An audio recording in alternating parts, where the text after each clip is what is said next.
Morocco এবং Spain দুটি দেশের মধ্যে দূরত্ব মাত্র 14 কিলোমিটার। আর এই সামান্য দূরত্বকে পুঁজি করে হাজার হাজার অভিবাসী জীবন বাজি রেখে ঢুকে পড়ছে স্পেনে। কিন্তু কেন? পুরো আফ্রিকা মহাদেশের মধ্যে কেবল মরক্কোর সাথেই ইউরোপের সরাসরি স্থল সীমান্ত আছে।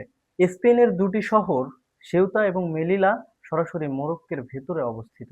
ফলে এই সীমান্ত পার হতে পারলেই সরাসরি ইউরোপের মাটিতে পা রাখা যায়। মরক্কোর তরুণদের মধ্যে বেকারত্বের হার প্রায় 37%।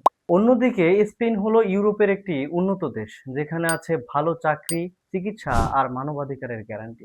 এছাড়া দুই দেশের রাজনৈতিক দ্বন্দ্বের সুযোগ নিয়ে মানব পাচারকারীরা ভুয়া প্রচারণা চালায় যে স্পেনে ঢুকলেই নাকি নাগরিকত্ব মেলে। এই দুইয়ের মাঝে পড়ে জিব্রাল্টার প্রণালী বিশ্বের অন্যতম এক ভয়ঙ্কর রুট হয়ে দাঁড়িয়েছে।